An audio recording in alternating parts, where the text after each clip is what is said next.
যিকরান কাসীরা ওয়াসাব্বিহুহু বুকরাতাও ওয়া আসীলা।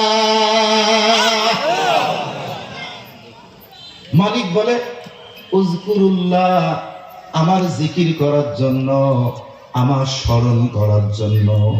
বান্দা বান্দিরে শব্দ ব্যবহার করেছে কাসীরা, অধিক পরিমাণে।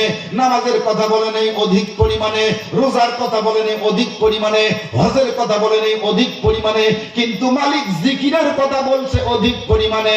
মুফাসসিরে কেরাম অনেকগুলি ব্যাখ্যা লেখে, তন্মধ্য থেকে একটি ব্যাখ্যা হলো এই, এটা এমন একটা ইবাদত, এমন একটা আমল বান্দা উযুতেও করা যায়, উযু ছাড়াও এ আমল করা যায়।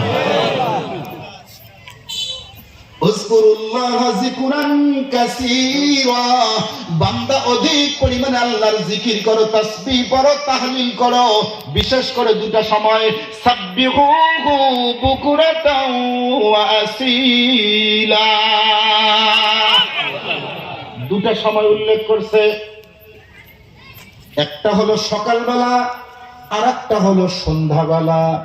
সূর্য ওঠা একটা, সূর্য ডুবা একটা, দুটি সময় অধিক পরিমাণে আমার মালিকের তাসবিহ তাহলিল পড়ো। এ কথাটা কেন বললেন আল্লাহ? মুফাসসিরে কিরাম ব্যাখ্যা লেখে অনেকগুলি, আমি একটা উল্লেখ করি আপনাদের বোঝার জন্য। আমার মালিক সূর্য যখন ডুবায় তখন পৃথিবীতে আল্লাহু আ'লামু বিআদাদিন, সংখ্যাটা সঠিক আল্লাহ ভালো জানে, 40,000 হতে পারে, 70,000 হতে পারে, 70,000-এর পক্ষে বেশি মতবাদ। 70,000 ফেরেশতা সূর্য যখন ডুবে যায় পৃথিবীর জমিনে 70,000 ফেরেশতা আগমন করে। সূর্য ডুবে আর ওরা আগমন করে, সুবহানাল্লাহ। ওই সময় আপনি যদি তাসবিহ পড়েন, ওই সময় আপনি যদি জিকির করেন, ফেরেশতারা আসিয়াই দেখবে ইবাদত করতে আসে, সুবহানাল্লাহ। এই ফেরেশতা কি করবে? সাইয়াহিনা ফিল আরদ, জমিনের মধ্যে বিচরণ করবে, ভ্রমণ করবে, সফর করবে। কত দূর? মাশরিক টু মাগরিব, পূর্ব দেশ থেকে পশ্চিম দেশ পর্যন্ত ভ্রমণ করতে থাকবে। এক একজন এক এক জায়গায়, এক একজন এক এক ভাবে ভ্রমণ করতে শুরু করেছে।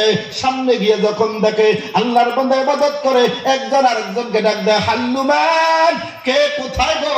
আয় আয়, জলদি করে আয়। আল্লাহ যে উদ্দেশ্যে বানাইছে, উদ্দেশ্য পূরণ করার জন্য এই বান্দা বান্দি ব্যস্ত হয়ে গেছে। চারিদিক দিয়ে ঘুরে আসে, তাকায় দেখে আল্লাহর বান্দা ইবাদত করে। পিছন দিক দিয়ে ভিডিও ক্যামেরা দিয়ে একটা ছবি করে, কিছু ভিডিও চিত্র নিয়ে জমা করে তারপরে সামনে যায়, ভিডিও নিয়ে সামনে যায়। যাইতে যাইতে মাশরিক থেকে মাগরিব পৌঁছে গেছে, সূর্য উদিত হয়ে গেছে, আর থাকতে পারবে না। এরা সাথে সাথে চলে যাবে কিয়ামত পর্যন্ত। একটা ফেরেশতা আর দুনিয়াতে আসতে পারবে না। এই যে 70,000 চলে গেল, সাথে সাথে 70,000 আসবে। তার মানে যারা আসবে তারা দেখবে ইবাদত করে, যারা যাবে তারা দেখে ইবাদত করে। আউট এন্ড গোয়িং তুমি ইবাদতে মশগুল আছো। এজন্য মালিক বলে এই দুইটা সময় তাসবিহ বেশি বেশি পরিমাণে করবে, যাতে করে জিন্দেগীর গুনাহ আল্লাহ মাফ করে দেয়।